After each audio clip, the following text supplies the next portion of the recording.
Help us hit our first 1,000 subscribers. Your support drives us to create even more wonderful stories. Thanks for being part of our journey. In this video, my wife told me she was visiting her mother out of town, but her GPS said she stopped at a roadside motel an hour away. What I found there shattered everything I believed about our marriage. James stood at the front door, sipping coffee, watching Rachel rush around the house, tossing clothes into her overnight bag. She was flustered, hair still wet, muttering something about her mama's blood pressure spiking again. James frowned slightly. He hadn't even heard Rachel mention visiting her mom lately, but he didn't question it aloud. She gave him a quick kiss, said she'd be back tomorrow evening, and was gone before he could ask which hospital her mother was in. The front door shut behind her, and silence filled the room. James walked back into the kitchen, trying to shake a strange feeling in his chest. Maybe it was just stress, or maybe it was how rehearsed she sounded. He opened his phone and scrolled aimlessly for a few minutes before something made him check her location. It was still on. The blue dot blinked about an hour west, nowhere near her mom's house. Instead, it was parked outside a rundown building called Sunset Pines Motel. James zoomed in. It was clearly a motel, the kind off a highway exit that charged by the hour. His pulse started to race. He stared at the screen for a long minute, hoping the location would move. Maybe she stopped there to pee. Maybe she got lost. Maybe the GPS was wrong. But it didn't move. Not for 20 minutes. Not for 30. And something in his gut told him this wasn't a mistake. He refreshed the location again. Still there. He opened her Instagram. No new story. He texted her, "All okay with your mom?" No reply. He waited 10 minutes. Still no answer. No typing dots either. That was the moment the seed of doubt became something heavier, and he realized, if he didn't go now, he'd lose his chance to find out the truth for himself, because whatever Rachel was doing at a highway motel in the middle of a Thursday afternoon, it wasn't what she told him, and the worst part, somewhere deep inside, he already knew it. And what James decides to do next will change everything. Don't go anywhere. The truth begins to unravel in ways you won't believe. Keep watching to find out what he discovers. In the next chapter, James couldn't stop staring at the map on his phone, that little blue dot, still at Sunset Pines Motel. His hands trembled slightly as he tossed his jacket over his shoulders and grabbed his car keys. He wasn't sure what he expected to find, but something inside screamed that if he didn't go now, he might never get the full truth. As he drove, his mind was a mess of thoughts. Maybe it was nothing. Maybe Rachel really had to meet someone there. Maybe to help a friend? But why not tell him the truth? Every time he tried to rationalize it, the pit in his stomach only grew deeper. He remembered the way she avoided eye contact that morning, the way her voice shook when she said she'd call from the hospital. But most of all, he remembered the perfume. Not her usual one. Something stronger. Something meant to impress. Traffic blurred around him as the trees and billboards flew by. The closer he got, the more real it became. This wasn't a misunderstanding. This was happening. James pulled off the exit ramp, and the sign for Sunset Pines came into view. It looked exactly how he feared. Faded paint, flickering neon, and a rusted-out pickup truck parked beside a red sedan. Rachel's red sedan. He parked across the street and cut the engine, heart pounding in his ears. For a few minutes, he just sat there, watching. He wanted to charge inside. He wanted to scream, but he also wanted proof. James pulled out his phone and zoomed in with the camera. The blinds on room 108 were mostly closed, but not completely, just enough for a gap. And in that moment, he saw a figure. No, two. One of them, long hair, pale skin, Rachel, and the other, a man, shirtless, his back turned. They were laughing. James froze. He felt the weight of betrayal crash down on him, like a wave that pulled the ground out from under his feet. His chest tightened. His mouth went dry. She wasn't at the hospital. She wasn't even thinking about him. He hit the record button. Just 10 seconds. Enough to capture the silhouette of them embracing. Enough to silence the voice inside him still hoping she was innocent. He slumped back in his seat, breathing heavily. Now he had proof. But the question was, what would he do with it? You won't believe what James decides next. Because it's not what you think. Keep watching. What happens in the next chapter will flip the story upside down. James sat in his car for what felt like hours. The video on his phone looped silently. Rachel's silhouette moving in the dim motel light. The man's figure stepping closer. James couldn't breathe properly. His hand trembled every time he tried to pause the video. But he couldn't stop watching. It was as if his brain was trying to make sense of something his heart already knew but refused to accept. He looked across the parking lot at room 108. Curtains were still slightly parted. But the shadows were gone. They had probably moved deeper inside. The thought made his stomach twist. He didn't come all this way just to sit and watch. He needed answers. He stepped out of the car, slamming the door shut behind him, louder than he intended. The echo cracked through the quiet of the lot like thunder. His feet felt like bricks as he crossed the pavement, one step at a time. Every part of him screamed to turn back, but something deeper, something primal, pushed him forward. He reached the door. 108. A dull gold number screwed into the cracked green paint. He raised his fist, paused, then he knocked. There was no answer at first. Then came the rustling. Sheets? Clothes? The low sound of someone speaking. Maybe laughing. Rachel's voice. It hit him like a slap. The door didn't open. He knocked again, harder this time. More silence. Then, the doorknob turned, but only slightly. It didn't open. Instead, a voice spoke from inside. A man's voice. Wrong room. James froze. He recognized that voice. Deep, confident, unmistakably familiar. It was Brian, his coworker, his friend, the same Brian who'd been at their house just last weekend, playing cards and laughing with Rachel like nothing in the world was off. James's blood ran cold. He didn't say a word. He just turned and walked back to the car, breathing like he'd run a marathon. Inside the car, he stared at the steering wheel. His thoughts were a storm. Rachel, Brian, in a motel room together. Was this just a one-time thing? Or had it been going on for longer? James felt his world crack down the middle, and yet, a part of him still wanted to believe there was some explanation. But he also knew this wasn't over. It was just beginning. And what James finds next changes everything. You won't believe what happens in the next chapter. Stay with us, because the truth is about to hit even harder. James didn't sleep that night. He stared at the ceiling in the darkness of their bedroom. Rachel sleeping soundly next to him, like nothing happened. His thoughts screamed in 1,000 directions, but one question kept circling back. How long has this been going on?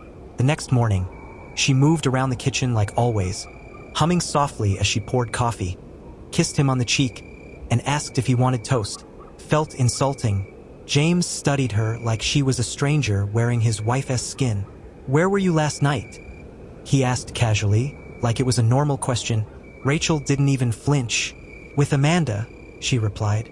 She was having a breakdown about her ex again. We talked for hours. Sorry I didn't call. I left my phone in the car. The lie was perfect. Too perfect. James nodded, playing along. But inside, something cracked. He waited until she left for her yoga class. As soon as the door shut behind her, he grabbed his phone and pulled up Amanda's contact. If Rachel was telling the truth, Amanda would confirm it without a second thought. He hesitated for a second, then tapped, call. Amanda? Hey, sorry to bother you. He began. I just wanted to thank you for being there for Rachel last night. She said you talked for hours. There was a pause. Then Amanda answered. Last night? James? I haven't seen Rachel since brunch last Sunday. The words hit him like a punch to the chest. She hadn't even tried to cover her tracks properly. Rachel wasn't just cheating. She was doing it carelessly, boldly. As Amanda kept talking, trying to ask if everything was okay, James hung up. He stared at the kitchen counter, fists clenched. She'd lied to his face. Again, he opened his laptop, typed in Brian's full name, found his address in the company directory, and then he did something he never thought he'd do. He began planning, because now it wasn't just about catching them. It was about what would happen next. What happens when James confronts Brian face to face? Get ready, because in the next chapter, things spiral faster than anyone could have predicted. Don't miss it. James parked across the street from Brian's apartment complex. His hands trembled slightly on the steering wheel, not from fear, but from restraint. He wasn't sure what he was going to say when he saw him. He just knew he couldn't go another day pretending like nothing was wrong. He waited until he saw Brian's black sedan pull in, watched him get out of the car, gym bag over his shoulder, sunglasses on. The man looked relaxed, confident, like someone with no consequences waiting behind a door. James stepped out. "Brian," he called across the parking lot, calm and steady. Brian froze, looked up, and for a split second, there was recognition, a flicker of guilt. Then it vanished. "Oh, hey man," Brian said, forcing a smile. "What brings you here?" James didn't smile back. "I just talked to Amanda. She never saw Rachel that night." He stepped closer. "So I guess my next best option was to come ask you? How was your motel stay?" Brian blinked, tightened his grip on the gym bag. "What are you talking about?" he asked, but his voice wavered. James stared him down. "I know about the Red Oak Motel. I saw your car there. You weren't careful." Brian let out a short breath, and then, instead of denying it, he laughed, a bitter, broken laugh. "You weren't supposed to find out like this." Those words were gasoline. James's chest tightened. "How long?" he asked. Brian looked down. "Since the last company retreat. It just happened." James almost lunged, but something in him stopped. He turned, walked back to his car, and got in. Brian didn't follow. Instead, James drove home, windows down, letting the cold air blast through the silence. The betrayal felt different now. Confirmed, it wasn't a nightmare or suspicion. It was real, and they'd both been lying to his face. Now he had one goal left: make them regret ever thinking he wouldn't find out. Think the worst is over? Think again. The next chapter changes everything. Because James won't be the one who gets blindsided next. Keep watching. James sat at the edge of the bed, staring at Rachel's side of the closet. Her clothes were neatly arranged. Too neatly. Everything about her life had been calculated, including the lies. He picked up her scarf, the same one she wore the night she told him she had a girls' dinner. That night now replayed in his mind frame by frame. The way she'd kissed his cheek, the hesitation before she closed the door. He opened his laptop and went through their shared calendar. Every spa day, every book club. He marked them. He searched his bank statements and saw it. A charge from Red Pine Motel. 2 weeks ago, under her name. His breath caught. She didn't even bother to hide it anymore. Later that evening, Rachel walked in humming, carrying takeout. James didn't even look up. He just said, "You were at the motel again last Thursday." She froze in the doorway. "I don't know what you're talking about," she replied too quickly. He finally turned his head and met her eyes. "I saw the charge. I talked to Brian. I know everything." There was a silence that stretched impossibly long. Then she dropped the bag of food. "James, it's not what you think," she whispered. "Then tell me what it is," he said, standing now. Rachel looked at him like she didn't recognize him anymore, as if this version of him, the one who knew, was someone entirely new. And in that moment, the fear in her face said more than words ever could.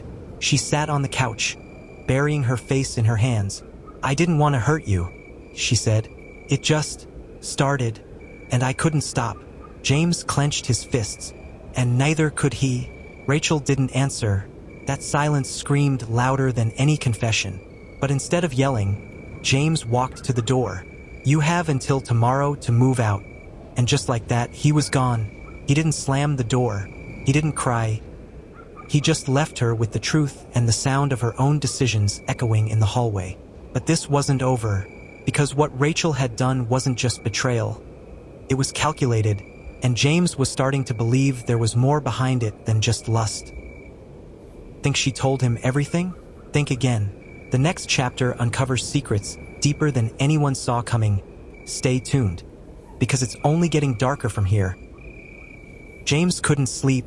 Every creak of the floor, every buzz from his phone, pulled him back into the whirlwind of betrayal. He stared at the ceiling, wondering if he had missed signs even earlier. Long before Brian, long before the motel charges, By 3:00 a.m. He couldn't take it anymore. He got up, walked back into the bedroom, and opened the closet again. Not for answers, just to feel like he had some control. He kneeled down and reached under the bed. It was a space where they used to keep old boxes of Christmas decorations and receipts. But what he pulled out this time wasn't dust or ornaments. It was a manila envelope. No label, just his name written in Rachel's handwriting. He froze. With shaking hands, he opened it. Inside, there were printed hotel reservation confirmations. Not just from Red Pine Motel, but 3 other motels, all under fake names. And one had a date that overlapped with the weekend she'd supposedly taken her mother to the hospital. There were also photos, grainy, printed pictures of Rachel smiling, laughing, but not with James, with another man. Same guy in every photo, tall, clean-shaven, always with his arm around her waist like he belonged there. James's throat went dry. It wasn't just cheating, it was a second life. He flipped over the last photo.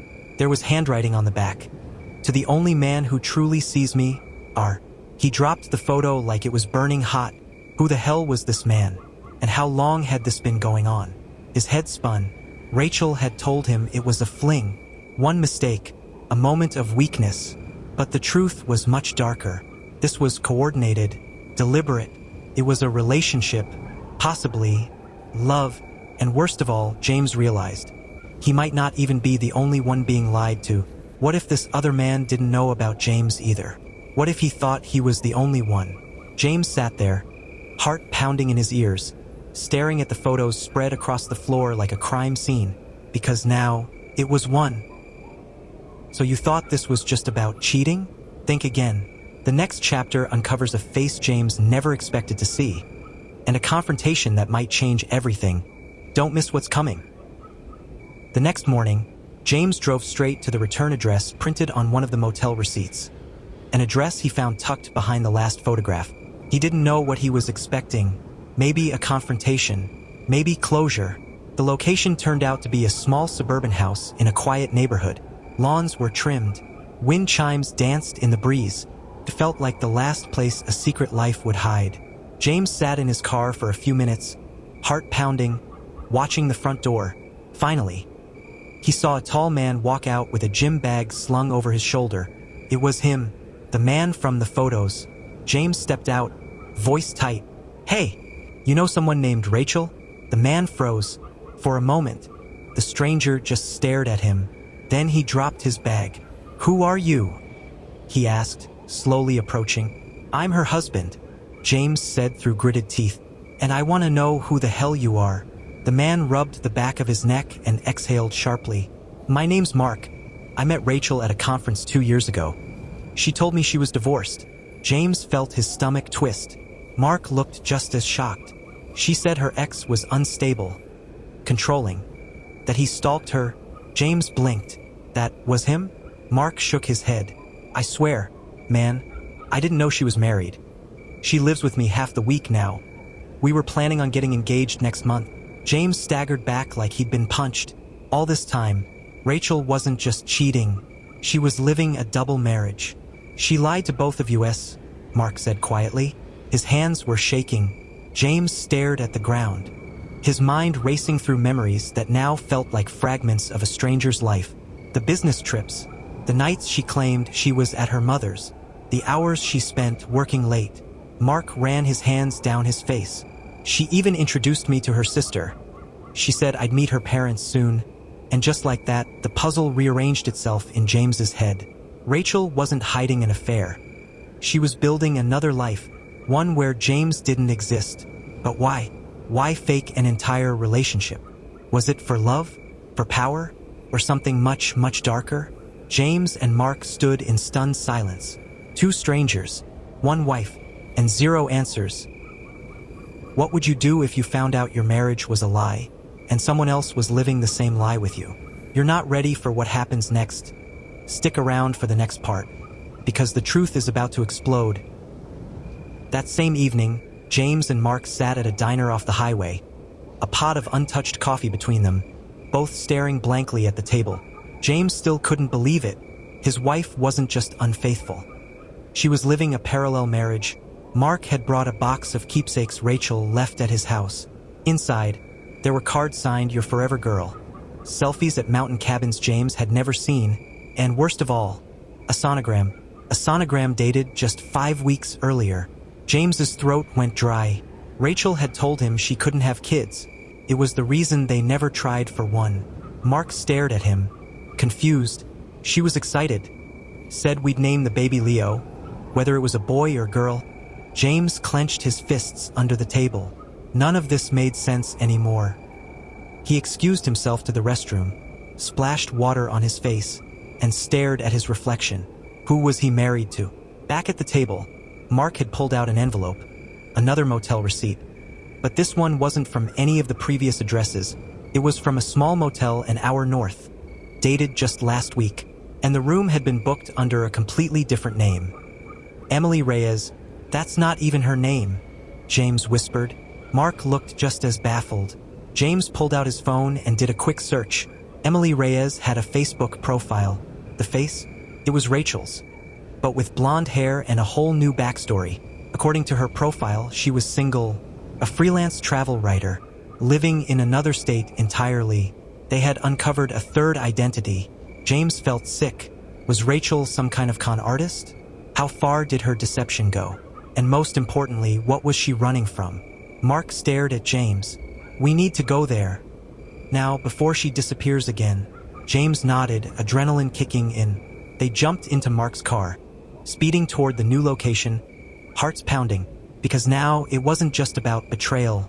It was about the truth, and both men knew they might not like what they were about to find. She's not just a cheater.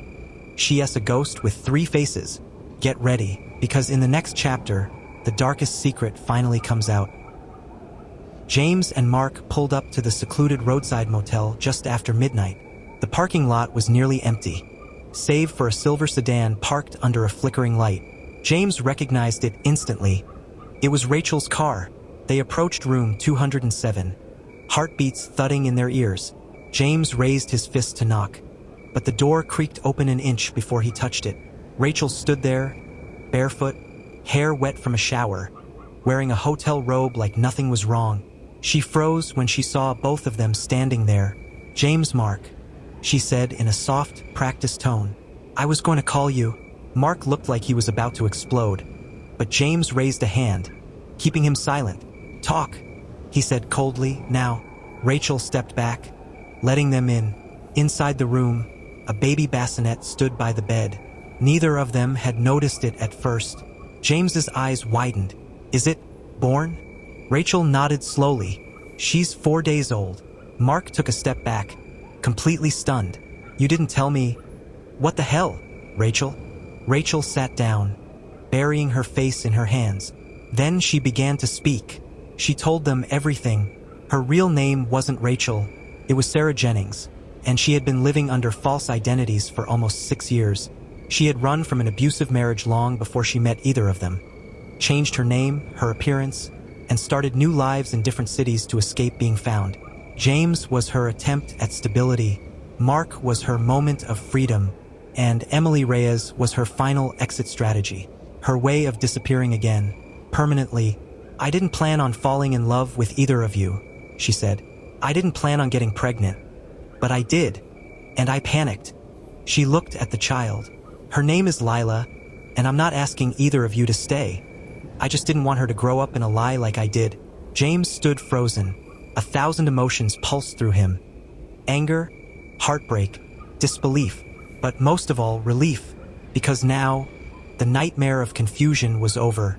Mark looked down at the bassinet. I want a paternity test, he said. Rachel nodded. I figured you would. James turned to leave, but just as his hand touched the doorknob, Rachel whispered, You were the only one I ever really loved, James. I just didn't know how to stop running. James paused, but he didn't look back. He walked out the door and into the night. And just like that, the woman they both loved disappeared again, this time maybe forever. So what would you have done in James's shoes? Comment below. Would you forgive her or vanish too?